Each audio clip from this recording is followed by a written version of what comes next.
السلام عليكم ورحمة الله وبركاته. النهاردة إن شاء الله هنعمل مع بعض بلح الشام من غير بيض، وإن شاء الله يطلع معاكم ناجح ومظبوط. أول حاجة هنعملها هنحط الشربات على النار. معايا كوبايتين من السكر، دي كوباية ودي الكوباية التانية، ومعاهم كوبايتين من المية. نقول بسم الله، وعليهم عصرة ليمون، ونحطهم على النار من بعد الغليان 7 دقايق.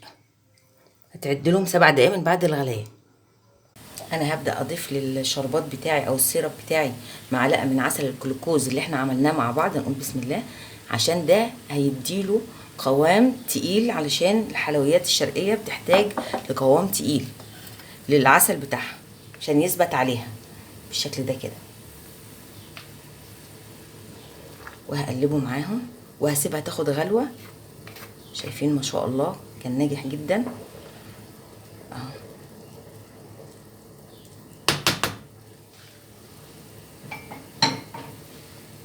وهدوبها كده معلقه عسل الجلوكوز مع الشربات بتاعي، وهسيبها تغلى شويه لحد ما الشربات بتاعي يتقل. بعد كده قبل ما اطفي عليه هحط له شويه فانيليا واطفي عليه. الخطوه التانية هنبدا نحط الحاجات اللي هتتحط على النار.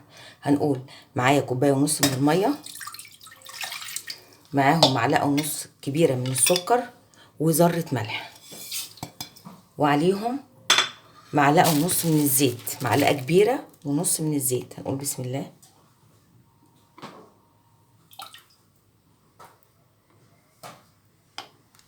ونحطهم على النار لحد ما تغلي. بعد كده معانا المواد الجافه، كوبايه ونص من الدقيق، عليهم معلقه كبيره من النشا، عليهم شويه فانيليا، ونخلطهم كويس. الكوبايه اللي انا بعاير بيها الميه بعاير بيها الدقيق، دي حاجه مهمه. وبالنسبه للشربات الكوبايه اللي بعاير بيها الميه هي اللي بعاير بيها السكر. كده جاهزين معايا، وهستنى الميه اللي على النار تغلي. هنا الميه والزيت والسكر والملح غليوا معايا. هبدا احط الدقيق بتاعي والفانيليا، بسم الله، والنشا، ونبدا نقلبهم بالراحه كده. نقول بسم الله لحد ما يتلم الدقيق بتاعي، يتلم معايا خالص وميبقاش فيه ميه في الحل. هنوطي النار عشان ما يتحرقش معانا، ونقلب بالشكل ده كده.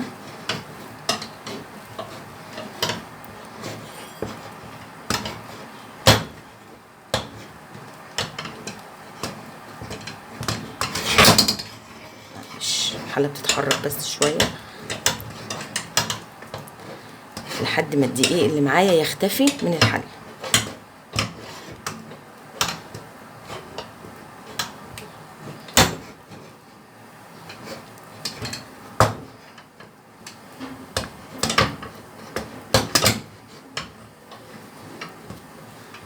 شايفين العجينه بتاعتي اتلمت اهي، والدقيق اختفى وبقت عجينه شفافه. هبدا بقى المها كويس وهشيلها من على النار اهي. بقت معايا اهي كتله واحده.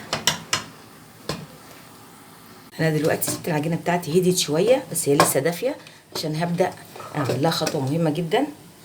هنقول بسم الله،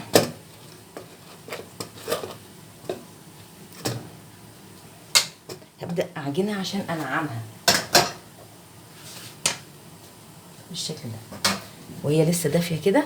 هبدا لمده دقيقتين اعجنها، لمده دقيقتين بالشكل ده، عشان اخلي العجينه بتاعتي ناعمه.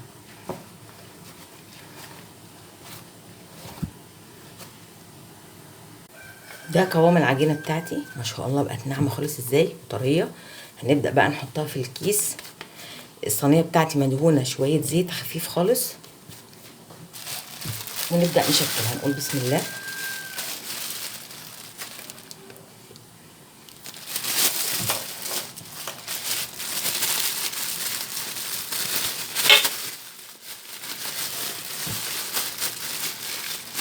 ناخد بالنا ان العجينه بتاعتي قاسيه شويه، نتعامل معاها بالراحه. بسم الله،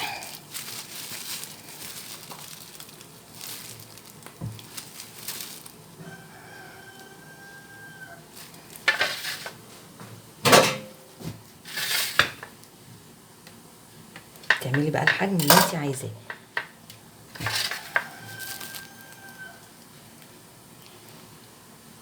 بالسكينه اهي، وتظبطيها بقى كده معاكي.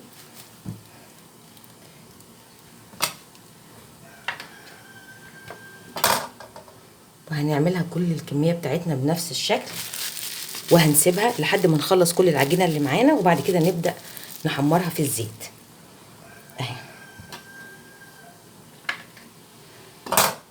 ما شاء الله القوام بتاعها ممتاز. دي كده كل الكميه اللي انا عملتها جهزتها بالشكل ده، وهبدا اخد منها واحمر. عشان يبقى الزيت معاكي غزير يا ريت تحطيه في حله صغيره عشان يبقى كميه الزيت بتاعتك عاليه شويه.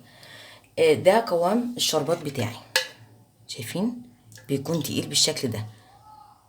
طب انت ما عندكيش عسل الجلوكوز ده ولا عندك عسل نحل تحطيه، هتعملي ايه؟ هتحطي نسبه السكر اعلى من نسبه الميه، يعني هتحطي كوبايتين سكر وكوبايه ميه واحده، وهتسيبيه يتقل معاكي شويه وهتستخدميه هيبقى كويس جدا. احنا دلوقتي نستنى بس الزيت يسخن، لازم يكون الزيت سخن بتاعي قبل ما احط فيه بلح الشام، دي معلومه مهمه. بعد كده بوطي عليه علشان يستوي من جوه ما بيبقاش معجن. هنختبر الزيت، بسم الله. شايفين بدأت تغلي معايا اهي حتة العجينة اللي انا حطيتها. لو بقى معاكي زيت استخدمتيه لبلح الشام تستني عليه لما يبرد خالص، وبعد كده تعبيه في برطمان ازاز نضيف وناشف تستخدميه مرة تانية، مش هيحصل اي حاجة خالص. هتستخدميه لمرة تانية للحلويات يعني. كده كويس معايا الزيت. هنقول بسم الله، ناخد من اول حاجة انا قطعتها، نقول بسم الله. ما ننساش احنا هنحطها شويه. بعد كده هنوطي الزيت، هنوطي النار على الزيت علشان ما تاخدش لون بسرعه وتبقى من جوه معجنه، بس بالشكل ده كده. وهوطي النار عليها، تبداي بقى تحركيها كده وتوطي النار عشان تستوي معاكي من جوه ما تبقاش معجنه. هنبدا نحمر بقى بالكله بالمنظر ده، والشربات بتاعي يكون بارد وبلح الشام يكون سخن علشان لما احطه في الشربات يشرب الشربات بتاعي. شايفين بدأ ياخد اللون البني الجميل بتاعه. هو بيغيب شويه على بال ما ياخد اللون ده لان ما فيهوش بيض، بس مفيش مشكله خالص. ما شاء الله مقرمش وجميل. الشربات اللي انت عملتيه اكيد مش هتاخدي الكميه كلها، انت بتاخدي شويه منه في طبق تستخدميه والباقي يفضل نضيف معاكي علشان تشيليه، تقدري تحتفظي بيه في الفريزر او في التلاجة لمره تانية تستخدمي فيه للكنافه للقطايف لاي حاجه تانية. تاخدي بالك عشان ما تهدريش اي حاجه معاكي. نبدا بقى نطلع، بسم الله.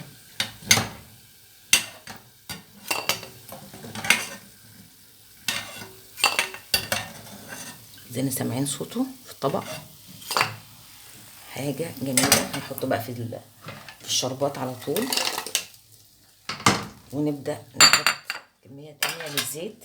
نقول بسم الله. طبعا الزيت معانا سخن، ناخد بالنا ما نعليش النار خالص، النار واطيه جدا عشان الزيت سخن معايا خلاص بالشكل ده كده.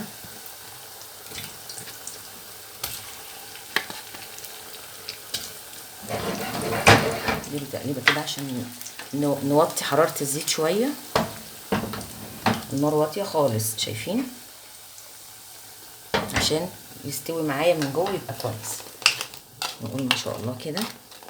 نسيبه بقى كده بالشربات بتاعنا، نسيبه شويه في الشربات لحد ما يشرب.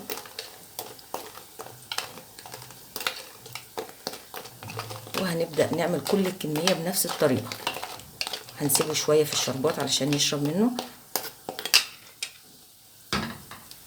الزيت بتاعي برد اهو خلاص هدي. هسيبه بقى على درجه الحراره دي لحد ما اخلص التسويه الموجوده فيه. وده كان بلح الشام بتاعنا اللي احنا عملناه بدون بيض. ما شاء الله عليه، حاجه هتعجبكم جدا. نفتحه مع بعض. شايفين مشاكل ما شاء الله تحفه. متنسوش اللايك والاشتراك وتفعيل الجرس عشان يوصلكم مني كل جديد ان شاء الله. بألف هنا وشفا، وكل سنه وانتم طيبين.